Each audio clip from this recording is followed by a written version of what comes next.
Next witness.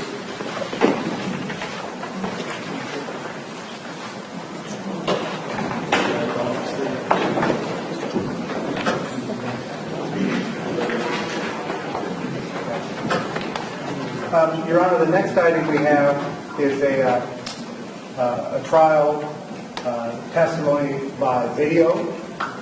It's about 34 minutes in length. So on the alert to court for that.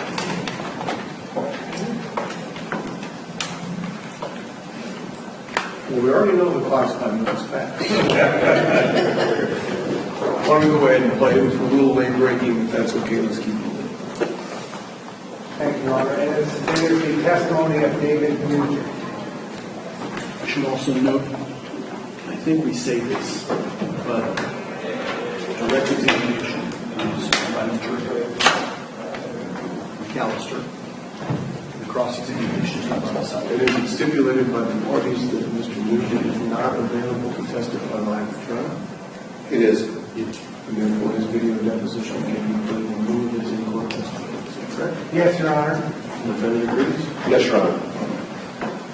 Often when witnesses are not available to testify in their depositions are taken, the parties agree that they just offer that video deposition instead. So you will consider this as if he were here to testify live. May I begin, Your Honor? You may. And are we having this transcribed, Your Honor, or not? Do you have a certified transcript of it? I think we do. We don't check. So it wasn't taken by a certified report? Then we should not need her to report it. Yes, Your Honor. Is that agreed? Yes, agreed. Yes, Your Honor. You get a lady here. I saw that smile, didn't you? Deposition crime is one of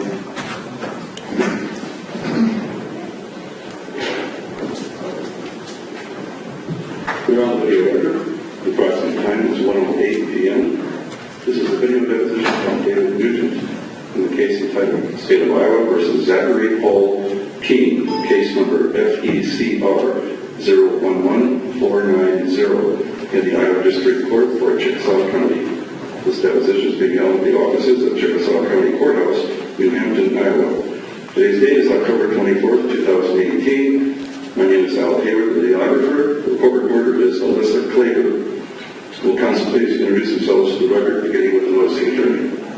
Coleman McAllister, State of Iowa, Iowa Attorney General's Office. Les Blair, State of Iowa, Assistant Public Defender. Will the court reporter please swear the witnesses? Do you swear that the testimony you are about to give will be the truth, the whole truth, and nothing but the truth? I do. Sir, if you could please state your first and last name and spell them both for the record. Dave Nugent, D-A-D-D, or E-N-U-G-E-N-T. And Mr. Nugent, are you a little nervous here today? A little bit. Okay. How old are you, sir? 56, And can you tell the jury how far in school you went? 12th grade. And are you married, sir? Yes. Who are you married to? Paula Nugent, How long have you been married? about 34 years. And do you have children, sir? Yes. How many children do you have? 2, And are they grown or still at home? grown. Do you have grandchildren? Yes. How many grandchildren do you have? 5. And do they live by you? 3 live close and 2 are far away. And where is it that you live, sir? Iowa Falls, Iowa. How long have you lived in the Iowa Falls area? In Iowa Falls for 10 years. How about before that? We lived down by Buckeye, Iowa. What type of business have you been involved in your adult life? Poultry is most of it. And let's talk specifically about calendar year 2017. Were you involved in running businesses in 2017? We had 2 poultry farms and a trucking business. Let's talk first about the poultry farms. When you said you had 2 poultry farms, what do you mean? We had cage layers. We purchased the 2 farms in 2008, and about 500,000 layers. And then 2016, we converted from layers to broilers. And in 2017, we had broilers, about 300,000. And where were your farms located? One was in Radcliffe, Iowa, and one was in Ogden, Iowa. And where were those farms in relation to where you lived in Iowa Falls? One was about 25 miles away, and the other one was about 70 miles away. Now, you also mentioned in 2017 you had a trucking business, is that correct? Yes. Tell the jury about your trucking business in 2017. We were hauling broilers for Simply Essential. And what is Simply Essential? It was a broiler company in Charles City that my farms were under contract with. And when you say you were hauling broilers, what do you mean? The semis would leave Charles City with an empty trailer. We would run out to wherever the farm was for the day, and the crew would load the trailer, and they would deliver it back to Charles City. And did you have a contract with Simply Essentials? No, we didn't have no contract. How was it that you knew where to go to get the chickens? About every Friday they would send out a schedule, then we would get it to the guys for the following week. And did you employ drivers? Yes. How many drivers did you employ? In 17 we had about 5 to 6 drivers. And did you own trucks? Yes. How many trucks did you own? At that time we probably had about 6 to 7 trucks. And who was responsible for telling the drivers where to go to pick up the chickens on a particular day? If they had any questions of the schedule that we sent out, they would give me a call. Did you know the defendant Zachary Koehn? Yes. How did you know him? One of my other drivers, Jim DeBoer, met him when he was driving the semi and put me in touch with him. And did Mr. Koehn, the defendant in this case, come to work for your business, your trucking business? Yes, he did. When did he begin employment with your business? He filled out paperwork in around May 15th, 16th. And when did he start work? Shortly after he filled out the paperwork. When you hire your drivers, how do you pay them? We paid all of our drivers' salary. And was Mr. Koehn, the defendant, paid a salary? Yes. And what was the salary that he was hired for compensation back on May 15th or 16th of 2017? $45,000. And was that $45,000 a year? Yes. And as far as his salary, how often would he get paid? Bi-weekly. And did you check your records to see when the first paycheck was issued to Mr. Koehn? June 2nd. And would that have been in 2017? Yes. And what was the gross pay for Mr. Koehn during the time he worked for you, starting with that first paycheck on June 2nd, 2017? About $1,730. That was his gross pay? Yes. After taxes, how much would he receive? About $1,274. And again, how often was he paid? Every 2 weeks, bi-weekly. What was the arrangement for how many days per week that Mr. Koehn would work after he started working for you in May of 2017? 5 to 6 days would be the normal week, and it varies. Some weeks, there's times that we only had a couple of in a week. Would his pay fluctuate at all depending on the number of days he worked, or would it remain the same? Don't remain the same. And tell me, generally speaking, when Mr. Koehn worked for you, where was he picking up the chickens and where was he delivering them to? Most of the farms were located by Wisconsin, Minnesota, and down to southern Iowa, approximately that area. And how would it work? Would he pick up a truck somewhere and pick up the chickens and go somewhere? Just kind of describe the route or the general procedure for what he would do when he began work. All the drivers took the truck home with them. Zach left his sit there at the plant at Charles City most of the time. Which plant was that, Gabe? Simply Essential. And do you know where Mr. Koehn lived? Not all the time, no. Okay, so he would leave his truck at Simply Essentials. When he picked up his truck and began his work, what would he do? After he got to his truck, he would do the pre-trip inspection of the truck. Then he would hook up to a trailer there on the lot, and then do the pre-inspection on the trailer. Then he would have to go to the scale right there at the plant and scale empty, and then he would leave for the farm that he was going to. And when he got to the farm, what would he do at the farm? He would sit at the farm until it was his turn to load, and once it was his turn to load, he would back up to the barn and sit in the truck while the crew unloaded the batteries and put the chickens in them and put them back on the truck. Then he would get out and make sure the truck was secured, close the curtains, and then he would drive back to the plant. And what would he do once he arrived back at the plant? The first thing he should do is go across the scale to get a loaded weight, and then he would go down to the live shed and unhook the trailer, and then he would park his truck and go home. Was there a general period of time that Mr. Koehn worked for you when this procedure would occur? Like what time of day would this typically occur?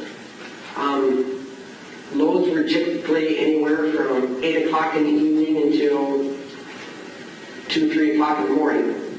It could be anywhere during that number, or anywhere during that length of time that he would be loading. So was it always the case that he worked evenings and overnight time hours? Yes. Was there ever a time where he worked during the normal 9 to 5 business day? No. Would he be home or at least off work at those periods of time? Most of the time he should be home sleeping for the next day. I want to ask you specifically about some of the times related to this case that we're here about today. Now, you said that he started working for you in May 15th or about that time of 2017, correct? Right. Did he work with you consecutively until at least after August the 30th, 2017? Yes, he worked during that period of time. He only asked for time off one time during that time period. And was he paid regularly every 2 weeks, starting with that June 2nd paycheck until he terminated his employment? Yes. And was his employment terminated after August 30th, 2017? Yes. I want to ask about a couple of days. You have had a chance before you testified here today to look at some of your documentation concerning the schedule and the load tickets related to the truck being driven by Mr. Koehn, correct? Yes. I want to start with the weekend of August 18th and 19th and the following Monday, the 20th. Did Mr. Koehn work those days?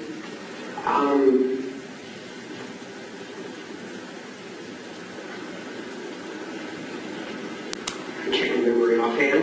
Do you want to take a moment to look at your notes? Well, I should go back that far. We have the tickets.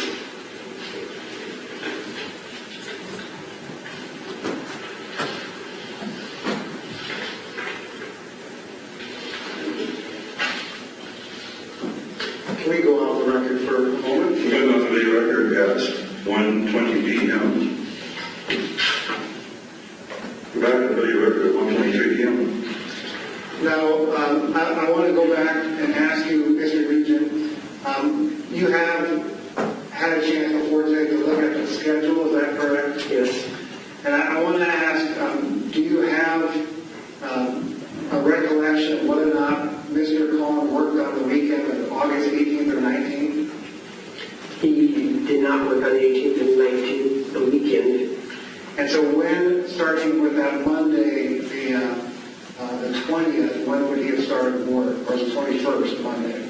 Monday he would have went out that evening to have the load back for Tuesday morning. And during that week, week, starting that Monday of the 21st to that Friday, how many days would he have worked that week? He worked 4 days that week. And how many hours per week approximately would he have worked during that week? It varies because of just the distance from the load from the plant. So in 4 days, can you give us an approximation?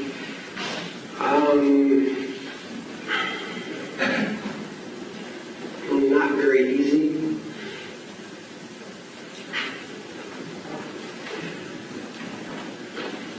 No, I couldn't. Okay. And so Without sitting down and calculating it all out. when would have been his final day that he worked on that work week of the 21st to the 25th, that Friday? He would have went out the 24th evening and got back the 25th morning. So early morning hours of Friday, 8:25. Right. When would he have worked next? He didn't go back to work until he went out the evening of the 27th and worked the 28th. Now coming back in the 28th morning. And what time would he have gone out the 27th? The 27th,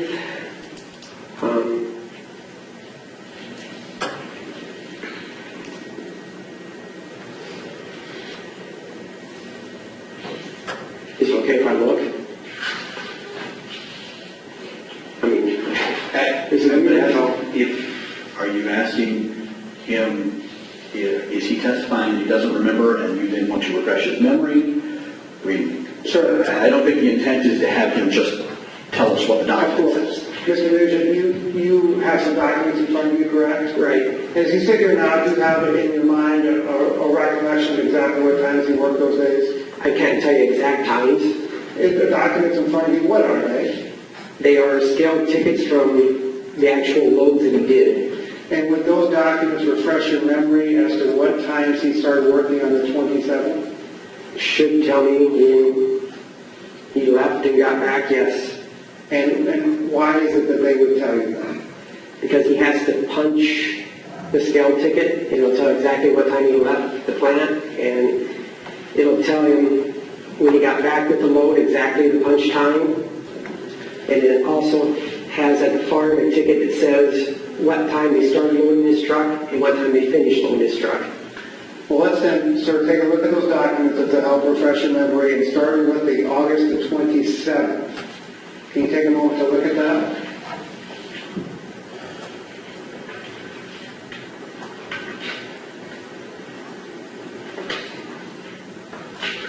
Okay? And when would he have started work on August the 27th? He should have left the plant approximately 11:22 in the evening. So 11:22 p.m., he would have left the plant. Right. Does that mean he started work at 11:22 on the 27th? He would have probably got to the plant a little bit before that to do his pre-inspections. And so what time would he have finished work, having begun at 11:22 on August 27th? He got back to the plant at 3:26 a.m. the next morning, 28th. And would he have concluded his work at 3:26 in the morning on 8:28? Yes. Was there anything he had to do after? Just unhook his trailer. Now, the next day, August the 28th, what time would he have worked that day?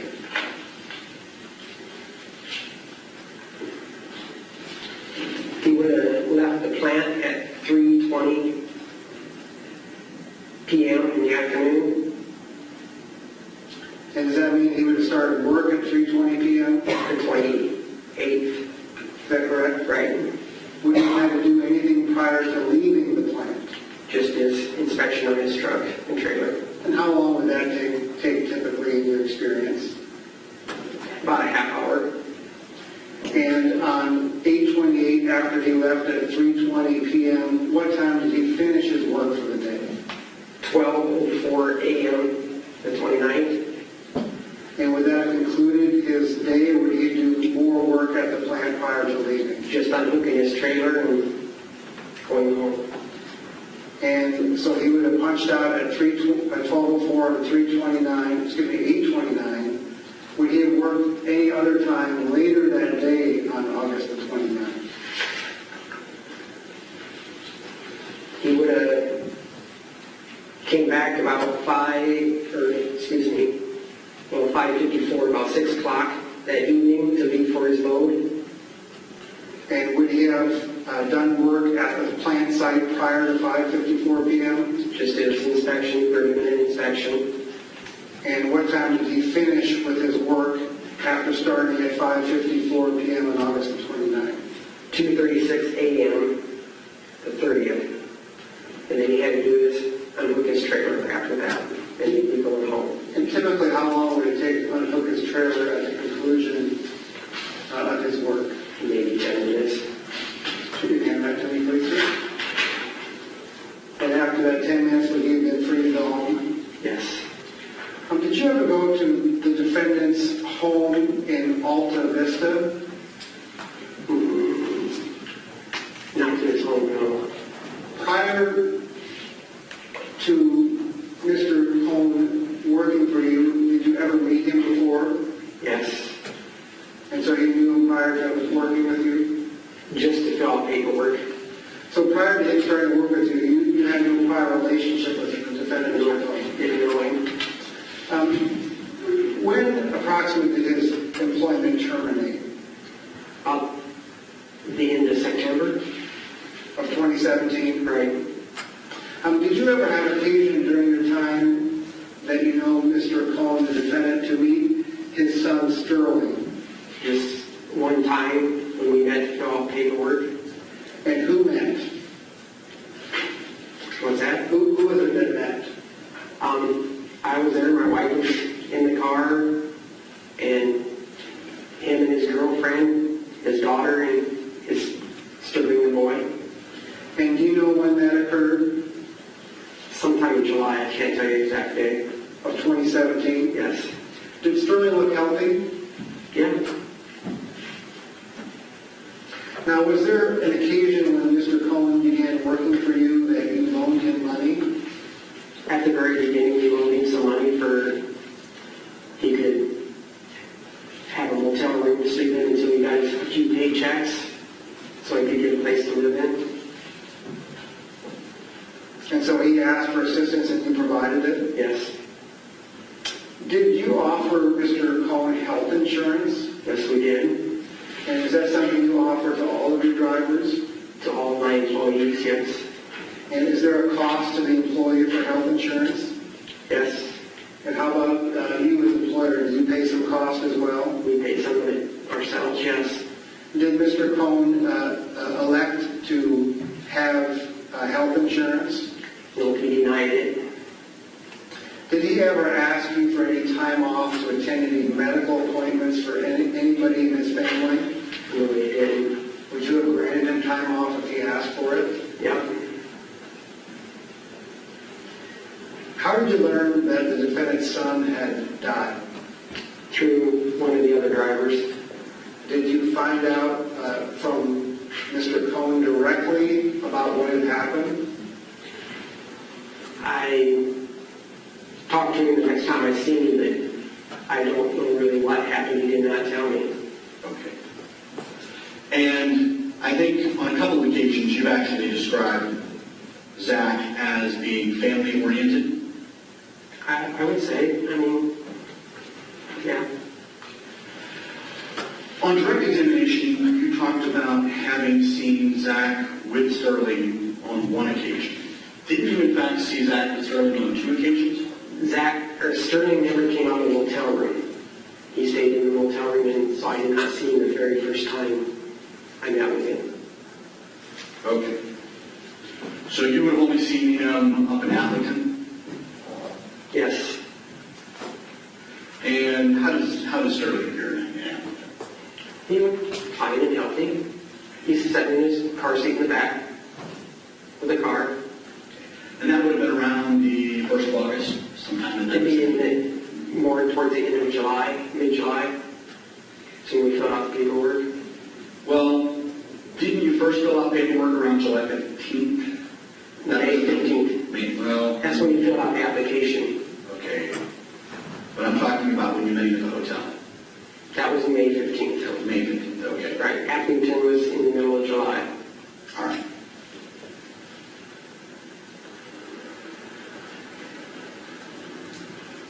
Now, Zach was drug tested when he started working for you?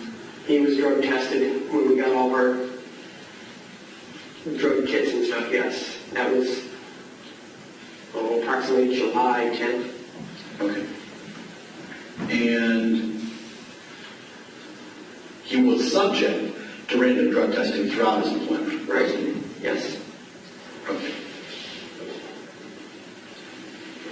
One thing from your direct examination, what are broilers? Meat chickens. Chickens that are genetically designed for meat only. All right. And then, finally, is there any additional paperwork at the end of his route that Zach has to fill out? In other words, does he have to fill out his log? He maintains his log, but most of the time they did it at home. You don't actually know where he did his, do you? No. And he didn't take his truck home, did he? No. He kept his truck there on site, so Right. he would have filled his log out on site, wouldn't he? Most of the time they filled it out from his tablet. He kept records in his tablet and he could fill his logbook from there. And then he also would have had to complete a bill of lading at the end of the shift? No. That's the scale ticket. But they never turned in any bill of ladings to the company.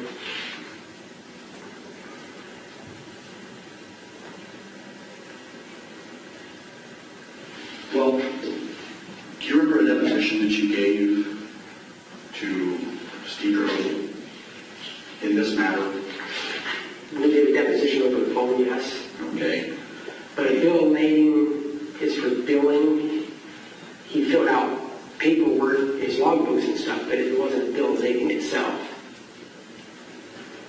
Okay, so if you told Mr. DeHosel during your deposition that he would have had to have filled out a bill of lading, that would not have been correct? It wouldn't have been a bill of lading per se. I just spoke at what it was, but Is I'm there not some, for sure it's been so long ago. is there some additional paperwork other than his log that he has to fill out with regards to? His trip route, which is his logbook, and a piece of paper that tells you what roads he drove on for the day. Okay. Anything with regards to what he carried?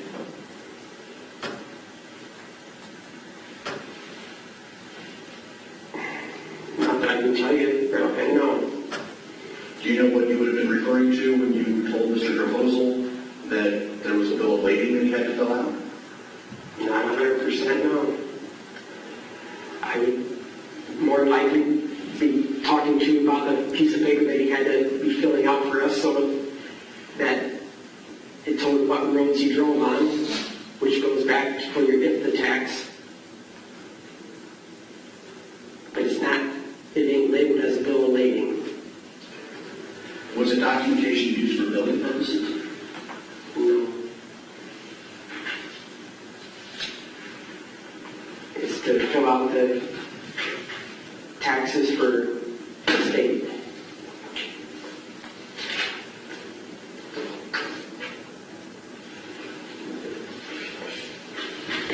Mr. Nugent, I'm going to hand you a document. Okay? Please tell me what that is. As far as I can tell, it's the deposition of when they called me on the phone. Okay. And you can look at beyond page 1, and you can look at it to make sure that it is what you think it is. Okay?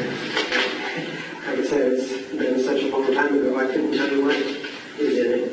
I understand.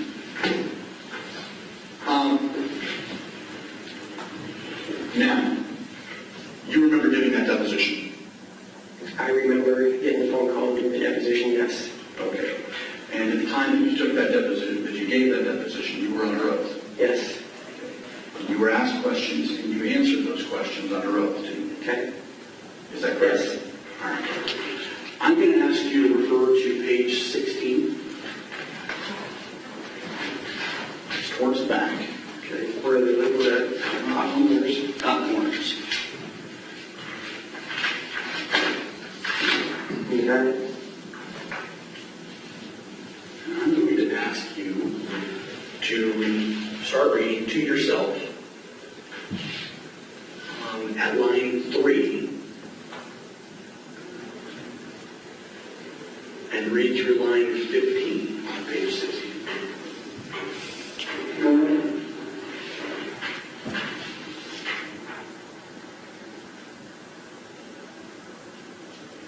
Okay.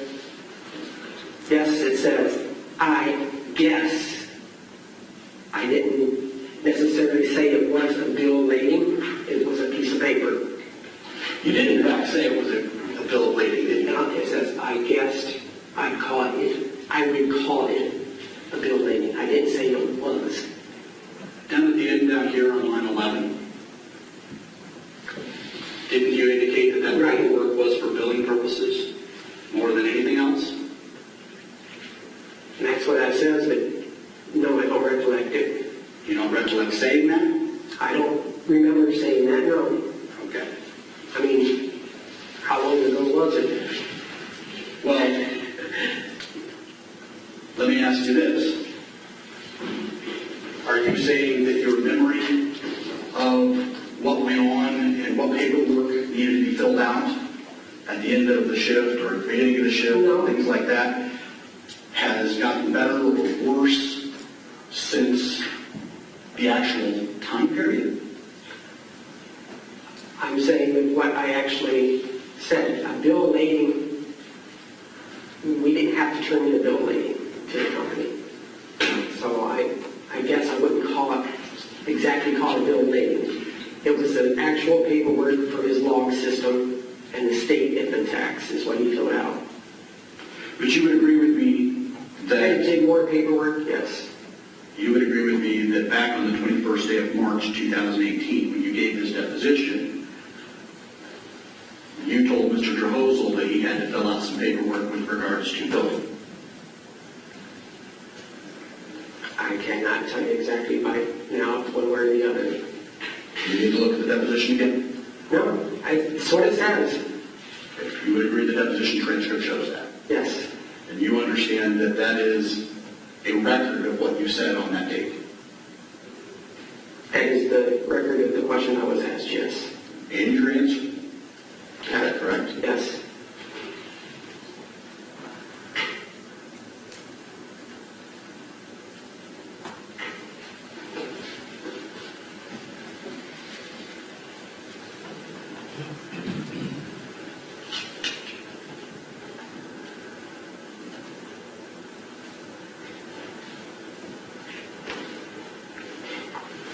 You think I have any further questions? Mr. Nugent, just a couple more questions, okay? I appreciate your patience. You had mentioned that there were some unauthorized purchases made by the defendant on your company credit card, correct? Yes. And some of those you said were expenses that he claimed were for his family, is that correct? Yes. Did they also include some hotel rooms? He would charge motel rooms without asking. Was his family with him in the motel, if you know? I would assume so, but I wouldn't know for sure. And you also testified that he was in a pool for a random drug testing during the period of time he worked for you, correct? Yes. Did his name ever come up for random drug testing during the time he worked for you? No, I did not. So is it fair to say that there was no drug testing done as a result of his name being drawn in any type of random pool? Right. I would agree. Would you approve of your drivers using illegal drugs while driving? No. If he was using illegal drugs while driving, would you expect him to tell you that? The driver? Yes. No. You also said that you described Mr. Koehn, the defendant, as family-oriented, correct? Yeah. Did you ever go to his apartment? We went to the apartment building where we met him, but we stayed in the parking lot. Never went inside his apartment? Nope, You don't know what was going on inside the apartment? nope. And the last time you saw the child, Sterling, would have been in July of 2017, correct? Yep. As far as this bill of lading, are you saying you just misspoke at the investigation? Or just didn't call it paperwork, but it actually was. Thank you. That's all I have.